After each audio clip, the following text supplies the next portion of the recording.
Pernyataan Danu tentang bangun jam 3 ternyata tidak benar, ini buktinya. Inilah hasil pemeriksaan ketiga Danu kemarin. Dari pengakuan dan keterlibatannya, Danu akhirnya menjadi saksi kunci kasus pembunuhan. Namun sebelum kita bahas, mohon subscribe channel ini dulu, agar kalian gak ketinggalan berita-berita menarik dari kami. Kalau sudah, mari kita lanjut. Sampai sekarang memasuki hari ke-78 kasus pembunuhan ibu dan anak di Subang, Jawa Barat, polisi masih belum berhasil mengungkap pembunuhan itu. Sebanyak 54 saksi telah diperiksa oleh tim penyidik dari kepolisian. Kuasa hukum Danu dari ATS Law Firm, Ahmad Taufan Sudirjo mengatakan Danu mengalami 2 kali pemeriksaan berturut-turut. Dalam pemeriksaan pertama Kamis tanggal 28 Oktober tahun 2021, Danu diperiksa sampai 8 jam dan ada sekitar 17 pertanyaan yang diajukan polisi kepada Danu terkait pembunuh ibu dan anak di Subang, serta pemeriksaan kedua hari Jumat tanggal 29 Oktober tahun 2021. Pada hari Senin tanggal 1 November tahun 2021 kemarin, Danu kembali memenuhi panggilan penyidik kepolisian sebagai saksi kasus pembunuh ibu dan anak Subang di Mapolres Subang.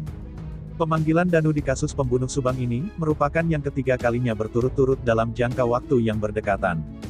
Danu dipanggil karena adanya perkembangan baru. Setelah beberapa kali dipanggil tim penyidik, akhirnya Danu diduga menjadi saksi kunci dalam kasus Subang, setelah pengakuannya dalam penyelidikan sebelumnya. Pada Senin kemarin, Danu periksa oleh tim penyidik bersama orang tua dengan didampingi 6 pengacara dari ATS Law Firm Jakarta, terkait upaya mencari pembunuh Tuti Suhartini dan Amalia Mustika Ratu yang merupakan ibu dan anak. Dalam pemeriksaan kali ini dan sebelumnya, Danu dimintai keterangan penyidik sebanyak kurang lebih sekitar 16-17 pertanyaan terkait kasus pembunuhan itu. Kuasa hukum Danu, Ahmad Taufan mengatakan bahwa Danu mulai dimintai keterangan sejak Senin pagi, sampai Senin sore Danu masih dimintai keterangan oleh pihak kepolisian. Betul, dimintai keterangan, kemarin kan hari Kamis, Jumat juga diperiksa. Terus hari ini diperiksa, jadi kalau yang sudah kita dampingi ini sudah ketiga kali ya, kata Taufan saat dihubungi wartawan. Ahmad mengaku baru 3 kali mendampingi Danu saat dimintai keterangan, sebelumnya Danu diperiksa penyidik tanpa pendampingan hukum. Dalam pemeriksaan kemarin banyak fakta-fakta pengakuan baru yang membuat Danu menjadi saksi kunci. Seperti menguras bak mandi di tempat kejadian perkara 1 hari setelah kejadian, padahal TKP sudah diberi garis polisi. Meskipun Danu sebelumnya menyampaikan dalam kesaksiannya bahwa sesaat setelah pembunuhan ada sosok terduga polisi yang menyuruhnya masuk ke TKP kasus pembunuhan Subang itu. Namun, kesaksiannya dibantah oleh pihak kepolisian. Ada tapak tangan dan puntung rokok sekitar TKP. Pada pemeriksaan sebelumnya, para penyidik Polres Subang menemukan beberapa temuan seperti puntung rokok dan ada tapak tangan Danu di sekitar TKP. Dan soal DNA pada rokok, Danu mengaku memang pernah merokok di lokasi pembunuhan Tuti dan Amalia.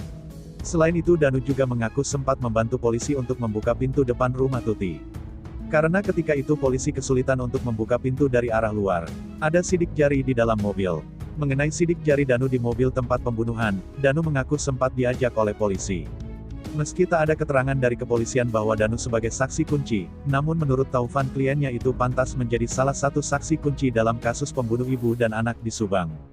Kalau terkait saksi kunci kita belum tahu karena kita belum pernah dengar dari penyidik kalau Danu sebagai saksi kunci, tapi ya menurut kami, ya Danu layak dijadikan saksi kunci karena ada beberapa case yang ada Danu di situ, ujarnya.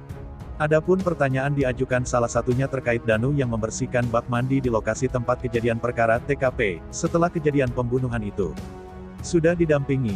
Pertanyaan, lebih fokus terkait posisi Danu menguras bak mandi hari kedua, nguras setelah kejadian, hari kedua itu tanggal 19, kata Taufan.